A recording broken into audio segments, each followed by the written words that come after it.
রংটা আমাকে যা মানিয়েছে। ভালোই করেছি বাবাকে দিয়ে রঙের জামা কিনিয়ে। কই দেখি, কি রঙের জামা পরেছিস তুই? তুই তেমন সুন্দর না হলেও তোর জামাটা বেশ সুন্দর। জামাটা দি, আমার গায়ে ভালো মানাবে। তোর থেকে আরো বেশি সুন্দর লাগবে আমাকে। তোকে কেন দেব? আমার থেকে ছোট হয়েও তুই বাবার কাছ থেকে আগে জামা নিয়েছিস। এখন সর আমার সামনে থেকে। না, আমার এই জামাও লাগবে, কারণ আমি তোর থেকে বেশি সুন্দর। তাই এই সুন্দর জামা পরার অধিকারও আমার বেশি। না, আমি তোর থেকে বেশি সুন্দর। না, আমি। তোরা দুজন থামবি? আসলে তোরা দুজনই সুন্দর, কিন্তু আমার থেকে বেশি না। তাই এই জামা আমি পরবো। তিন বোনই জামা নিয়ে টানাটানি শুরু করে দিল। এক পর্যায়ে জামাটা ছিঁড়ে তিন টুকরো হয়ে গেল। এই যে, দিলি তো তোরা আমার নতুন জামাটা ছিঁড়ে। বাবা আসুক, আমি তোদের নামে বিচার দিব। এই রিনু, চল আমরা এখান থেকে পালাই। একটু পরে অনু চিৎকার শুরু করে দিবে। হ্যাঁ, চল চল। ওই তো, ওই বাড়ির সুন্দরী বন্ধুটা বের হয়েছে। ওদের দেখলে চোখ জড়িয়ে যায়। ওদের তিন বোনের মধ্যে যে কোনো একজনকে যদি বিয়ে করতে পারতাম, জীবনটা ধন্য হয়ে যেত। কিভাবে করবি বল? ওরা তো আমাদের দিকে ফিরেও তাকায় না, বিয়েতে দূরের কথা। এই গ্রামের একটা ছেলেও দেখতে ভালো না। আমার জন্য লাগবে দূর থেকে আসা সুদর্শন এক রাজপুত্র। আমারও। তোর কি মনে হয় অমন ছেলে আমার মতো সুন্দরীকে দেখে তোর মতো মেয়েকে পাত্তা দিবি? জীবনেও না। আমি সুন্দর না কে বলেছি? তোর থেকে অনেক বেশি সুন্দর আমি। বিশ্বাস না হলে মাকে গিয়ে জিজ্ঞেস করি, চল। হ্যাঁ চল। ওই ছেলেটাকে আগে এই গ্রামে দেখেছি বলে তো মনে হয় না। পোশাক আশাক দেখে তো মনে হয় ভালো ঘর থেকেই এসেছে। দেখতেও বেশ সুদর্শন। এমনিতেই মিনু আর ওর বোনেরা আমাদেরকে পাত্তা দেয় না। এই ছেলেকে দেখলে তো আরো দিবে না। ঠিক বলেছিস, আমাদের কপালটাই খারাপ। ওরা কোন ছেলের কথা বলছি? ওই তো একটা ছেলে এদিকে হেঁটে আসছে। ছেলেটা আসলেই দেখতে অনেক সুন্দর। তুই এমন হাঁ করে ওই ছেলের দিকে তাকিয়ে আছিস কেন? ছেলেরা সবসময় আমাদের তিন বোনের দিকে তাকায়, আমরা না। অন্যদিক ঘুর বলছি। আমাদের কাছে আসার পর দেখবি ওই ছেলে আর আমাদের দিকে চোখ সরাতে পারছি না। আচ্ছা আপু, তুই যখন বলছিস তাই করছি। এখন আর চোখে দেখ তো ছেলেটা আমাদের কাছে এসেছে নাকি? হ্যাঁ আপু, এসেছে। দেখিস, এখনই হাঁ করে চেয়ে থাকবে আমাদের দিকে আর আমাদের সাথে কথা বলতে চাইবি। তুই কিন্তু একদম পাত্তা দিবি না। আচ্ছা আপু, কিন্তু ছেলেটা তো একবারও আমাদের দিকে তাকিয়ে দেখলো না। একদম হন হন করে সোজা চলে যাচ্ছে। বলছিস কি? যেখানে আমাদেরকে দেখে মানুষজন গাড়ি ঘোড়া থামিয়ে দেয়, সেখানে ওই ছেলেটা আমাদেরকে না দেখার ভান করে চলে যাচ্ছে। কোথায় ওই ছেলে? বল আমাকে। ওই তো আপু, ওই ছেলেটা। এই ছেলে, এদিকে শোনো। জি, আমাকে ডেকেছেন? হ্যাঁ, তোমাকেই ডেকেছি, এদিকে এসো।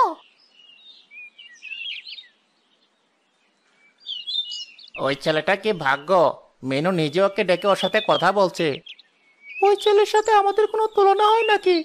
কোথায়ও দেখতে রাজকুমারের মতো, আর আমরা দেখতে ঘোড়ার মতো। মেনু কেন আমাদেরকে ডেকে কথা বলতে চাইবে? দিনে জেগে থেকে স্বপ্ন দেখা বাদ দিয়ে কাজে মনোযোগ দে। ঠিক আছে ভাই, তাই করি।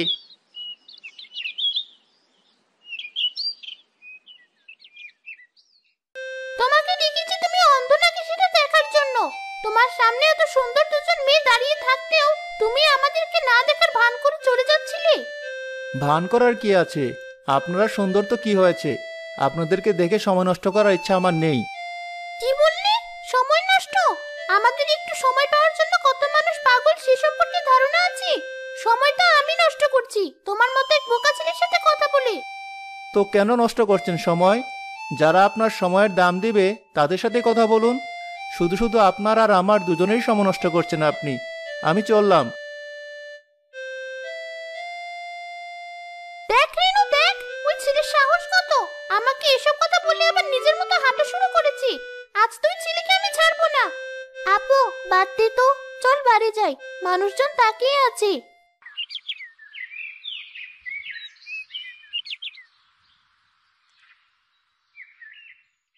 আমি তোদের ঝামেলার মধ্যে জড়াতে পারবো না।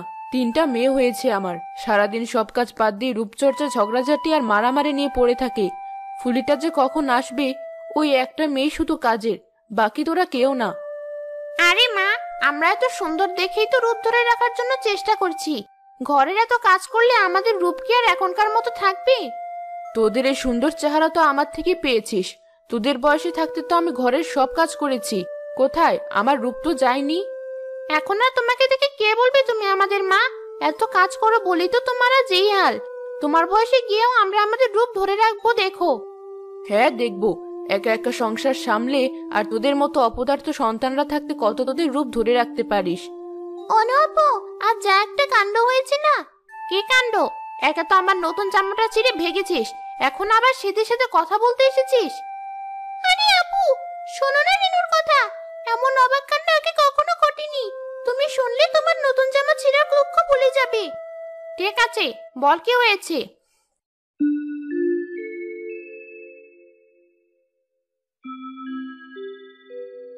বুঝলি তো, এর আগে কি কখনো তোর সাথে এমন ঘটনা ঘটেছে? না তো, কে ওই ছেলে? ওর সামনে আমার যেতেই হবে। তোদেরকে ওর ভালো না লাগলেও আমাকেও নিশ্চয়ই ভালো লাগবে। আমাদেরকে যেহেতু ভালো লাগেনি, তোকে তো ওই ছেলের ভালো লাগার প্রশ্নই ওঠে না। কি বললি? তোর থেকে যে আমি বেশি সুন্দর সেটাকে ভুলে গেলি? মা তুমি বলো, আমাদের 3 বোনের মধ্যে কে বেশি সুন্দর? আমি জানি না এত কিছু। যাক, এই গ্রামে অন্তত এমন এক ছেলে পেলাম যে তোদের রূপ দেখে পাগল হয়নি। মাথায় ঘিলু বলতে কিছু আছে ওর। মা, তুমি নিজের মেয়েদেরকে নিয়ে এভাবে বলতে পারলে? চাচি, আমি চলে এসেছি। তুই অবশেষে এলি। তোর মার শরীর এখন ভালো তো? জি চাচি, ভালো। আপনি একা একা এত কাজ করছেন, আমাকে দিন, আমি সাহায্য করছি। তোকে পেয়ে আমার শান্তি ফিরলো। আমার মেয়েগুলো তো একটাও কাজের না, এখন আবার কোন এক ছেলেকে নিয়ে পড়েছি। ফুলি আপু, আমাদের গ্রামে নতুন এক ছেলে এসেছি। দেখতে তো সুন্দর না, কিন্তু আমাকে আর মিনু আপুকে ছেলেটা পাত্তাই দিল না। কাল তুমি আর অনু আপু গিয়ে ওই ছেলেটার সামনে দাঁড়িও, দেখবো তোমাদের পাত্তা দেয় কিনা ও। কি যে বলিস না, আমাদের মতো সুন্দরী মেয়েদেরকে যেখানে পাত্তা দিল না, সেখানে ফুলির মতো কালো এক মেয়েকে পাত্তা দিবি? ওর মুখে কত দাগ দেখেছিস? অনু আপুকে পাত্তা দেয় কিনা সেটাই আগে দেখ। মিনু, তুই ফুলিকে নিয়ে এভাবে কথা বলছিস কেন? সত্যি কথাই তো বলছি, ভুল কি বললাম? থাক চাচি, বাদ দিন। আমাকে পাত্তা দিবে না মানে? দিয়েই ছাড়াবো। আমার নামও অনু, মনে রাখিস তোরা। কালকের ভেতরেই দেখবি ওই ছেলে আমার পেছন পেছন ঘুরে বেড়াচ্ছে। ঠিক আছে, তুই যদি ওই ছেলেকে তোর পেছনে ঘোরাতে ব্যর্থ হোস, তারপর দেখবি আমার খেলা। কিভাবে পাত্তা না দেওয়া ছেলেকে আমি পাত্তা দেওয়াই। মিনু আপু না পারলে আমি করেই দেখাবো। তুই ছোট মানুষ, তুই এসব থেকে দূরে থাক। ছোট কিভাবে? আমার বয়স 16, তোমার বয়স 18, আর মিনু আপুর বয়স 17। আর ওই ছেলেকে সবার প্রথমে আমারই ভালো লেগেছে, তাই আমিও ছেলেকে এত সহজে ছাড়ছি না। ঠিক আছে, মেনে নিলাম। ফুলি তুই ঘরে চল, তোর সাথে পরিকল্পনা করতে হবে। কিন্তু এই কাজ ফেলে রেখে কিভাবে যাব আমি? আরে ওসব কাজ পরেও করা যাবে, তুই আগে আমার কাজ করে শেষ কর। এই দেখো, মেয়েগুলো ফুলিকে ওদের সাথে বিগড়ে দিচ্ছে। কি যে করবো এদেরকে নিয়ে, কবে যে এদেরকে বিয়ে করিয়ে বাড়ি থেকে তাড়াতে পারবো। শোন ফুলি, তুই তো অনেক ভালো করে সাজাতে পারিস। কাল আমাকে সুন্দর করে শাড়ি পরিয়ে সাজিয়ে দিবি তুই, যেন ওই ছেলে আমার উপর থেকে চোখ না সরাতে পারে। এরপর দুজন সকাল সকাল বেরিয়ে যাবো ছেলেকে খুঁজে বের করার জন্য। তুই আমার সাথে সাথে থাকবি, ঠিক আছে? আচ্ছা, এখন যা, কাজ কর গিয়ে। আর মিনু আর রেনু যেন এ ব্যাপারে কিছু না জানে। ঠিক আছে। এই ঘটনা ভেবেছে আমি কিছুই টের পাবো না। আমিও দেখে নেব, আগে আমার পালা আসুক।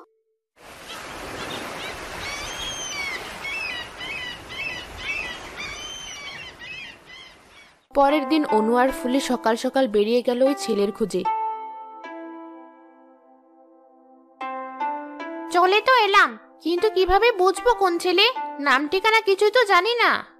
রেনু তো বলেছিল ছেলেটা দেখতে অনেক সুন্দর, আমরা দেখলেই বুঝে ফেলবো। কিন্তু আজ আসে কিনা সেটাই ভাবার বিষয়। দেখি তুই আমার থেকে বেশি সাজিসনি তো? ঠিক আছে। ওই সুন্দর করে ছেলেটাই না তো? ওকে তো এই গ্রামে আগে কখনো দেখিনি। হ্যাঁ, ওটাই হবে। ছেলেটাকে দেখার পর তো মনে হচ্ছে রেনু যা প্রশংসা করেছে তা কম হয়েছে। পুরো দেখতে রাজপুত্রের মতো। এই ছেলেকেই আমার চাই। ফুলি, তুই আমার মুখে পাউডারটা আরো বেশি করে মেখে দে। কিন্তু এর থেকে বেশি পাউডার দিলে তো মুখ আরো সাদা হয়ে যাবে। হোক, ছেলেরা এসব অত বুঝে না। যত সাদা দেখা যাবে ততই সুন্দর ভাববে আমাকে। তুই পাউডার দে, আর লিপস্টিকটাও কড়া করে দিয়ে দে তাড়াতাড়ি। দিচ্ছি।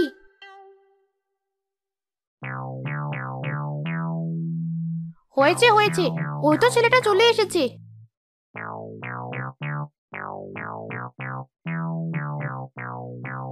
যাক বাবা, বাঁচলাম।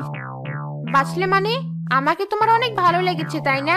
আমারও তোমাকে অনেক ভালো লেগেছে, তাই আমার হাত থেকে তোমার কোনো বাঁচাবাঁচি নেই। কিসের কি? আমি তো প্রথমে ভেবেছিলাম তুমি একটা সাদা ভূত। পরে কাছে এসে দেখার পর যখন বুঝলাম তুমি আসলে মানুষই, তখন হাঁপ ছেড়ে বাঁচলাম। এই ফুলি, তুই চুপ থাক। কি বললে? আমি ভূত? আমার মতো সুন্দরী মেয়ে এই গ্রামে আর কটা আছে দেখাও দেখি। আর আমার মতো মেয়েকে তুমি এই কথা বললে? চল ফুলি, এখানে এক মুহূর্তও না। আচ্ছা আচ্ছা, চলো।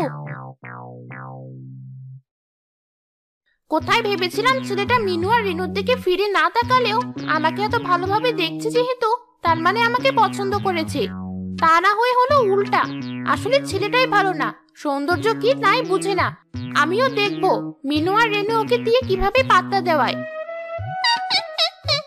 আমি জানতাম তুই পারবি না। যেখানে আমাকে ওর ভালো লাগেনি, সেখানে তোকেও কোন দুঃখী ভালো লাগবে। আমার দিকে তো তবু ফিরে দেখেছে, তোর দিকে এবারও ফিরে দেখবে না দেখিস। আরে দেখবি দেখবি, আমি তোর মতো বোকা না। ফুলি আপু, আমি জানি তুমি অনুকে সাহায্য করেছো, এবার তুমি আমাকে সাহায্য করবে। আচ্ছা, করব। আমাকে ঠিকঠাক লাগছে তো? হ্যাঁ, তোমাকে অনেক সুন্দর লাগছে। তুমি ছাতাটা ঠিকভাবে ধরো, যেন আমার গায়ে রোদ না লাগে। হ্যাঁ হ্যাঁ, ধরেছি।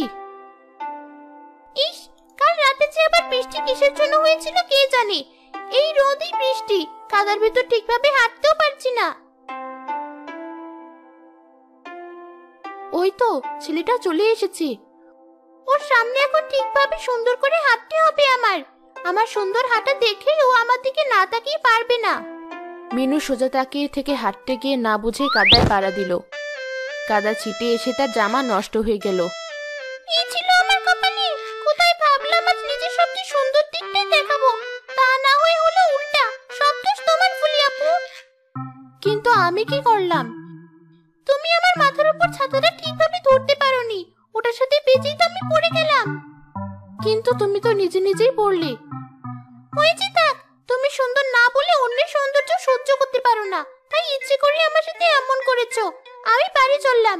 এই কাদা মাখা চেহারা নিয়েও সামনে গিয়ে কাজ নেই, শুধু শুধু সময় নষ্ট হলো আমার। কি হলো? আপনার বান্ধবী কোথায় চলে গেল? আপনি আমাকে বলছেন? জি, আপনাকেই বলছি। ও, ওই মেয়েটা আমার বান্ধবী না, বোন হয়, চাচাতো বোন। তাই তো বলি, আপনি ওদের মতো না কেন? হ্যাঁ, আমি জানি আমি ওদের মতো সুন্দর নই, আর ওদের মতো সচ্ছল পরিবারেও বেড়ে উঠিনি। না না, সেটা বলিনি। আপনি ওদের মতো অহংকারী না। আপনার কথার ধরনও সুন্দর ওদের তুলনায়। ওদের থেকে আপনি অনেক গুণে ভালো। আচ্ছা, আপনি প্রতিদিন ওদিকে কোথায় যান? আমার মাকে দেখতে হাসপাতালে। আমি আসলে শহর থেকে গ্রামে কিছুদিনের জন্য বেড়াতে এসেছি। গ্রামের পরিবেশ বেশ ভালো, তাই ডাক্তার বলেছিল মাকে এখানে নিয়ে আসতে। আরে, আমার মাও তো ওই হাসপাতালে থাকে। আমিও এখন ওখানে যাওয়ার পরিকল্পনা করছিলাম। চলুন তাহলে একসাথেই যাওয়া যাক। জি জানি। সত্যি বলতে, এর আগে আমি আপনাকে কয়েকবার দেখেছিও কিভাবে আপনি আপনার মায়ের যত্ন নিচ্ছেন। কথা বলতে চেয়েও বলতে পারিনি। আমরা তাহলে কথা বলতে বলতে একসাথে আগাই।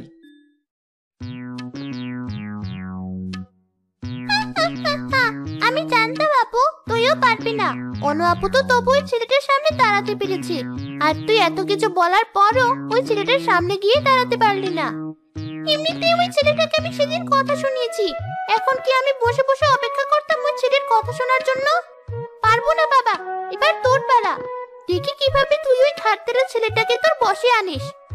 আনবো আনবো, তোমরা শুধু চেয়ে চেয়ে দেখো কিভাবে কি করতে হয়।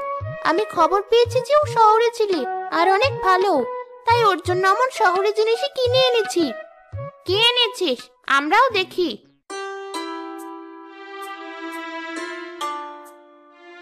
ওমা, এসব তোর জন্য? হ্যাঁ, তোমাদের থেকে আমার ওকে বেশি ভালো লেগেছে, তাই আমি যেভাবেই হোক ওই ছেলেকে বিয়ে করেই ছাড়বো। ওই ছেলে আমার মতো সাদা ভূতকে বিয়ে করবে, তবুও তোকে পছন্দ করবে না। পরে বোঝা যাবে ওই ছেলে কাকে বিয়ে করবে। শুনেছি ওর মা চায় তার ছেলে গ্রামের কাউকে বিয়ে করুক। এই গ্রাম থেকে যদি কেউ ওর বউ হয় সেটা আমিই হব। আমি চলে এসেছি। এই যে, ফুলির কারণে আমার সব পরিকল্পনা আজ বৃথা গিয়েছে। বাদ দাও তোর কথা ফুলি আপু, তুমি আমার কথা শোনো আর আমার এই জিনিসগুলো দেখো। সাজিয়ে দিতে পারবে তো আমাকে এসব দিয়ে? এত কিছু? হ্যাঁ, পারবো।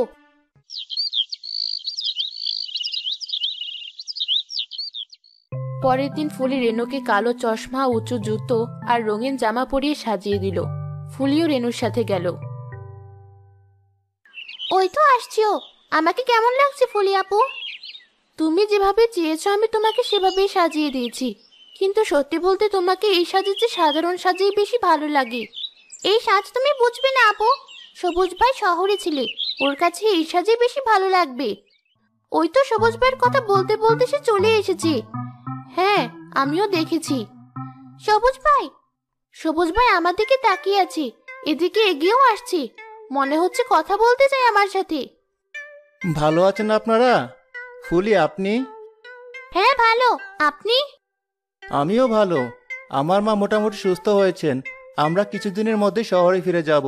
যাওয়ার আগে এই গ্রাম থেকে একজনকে আমার সাথে নিয়ে যাব, যাকে আমার অনেক ভালো লেগেছে। আপনাদের বাড়ির ঠিকানাটা কি পেতে পারি? একজন বলতে কি আপনি আমার কথা বুঝাচ্ছেন? আমাকে আপনার সাথে করে নিয়ে যেতে চাইছেন? আপনি নয়তো বা আপনার বাড়ির অন্য কেউ, কালকেই সব বুঝতে পারবেন। আমি এখনই গিয়ে মা বাবাকে খুশির সংবাদটা দিচ্ছি। হ্যাঁ বাবা সবুজ, তুমি বলো আমার কোন মেয়েকে বিয়ে করতে চাও তুমি? ওরা তিনজনই বেশ সুন্দরী আর লক্ষ্মী।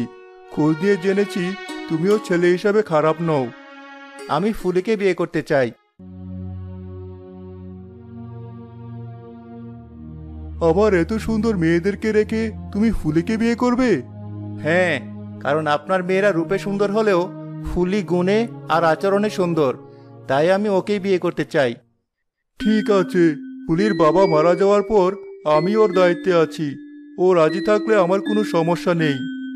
জি চাচা, আমিও রাজি। দেখলি তো, তোদের ওই সুন্দর চেহারা দিয়েও কোনো কাজ হলো না। গুণ দিয়েই ফুলি সবুজের মন জয় করে নিল।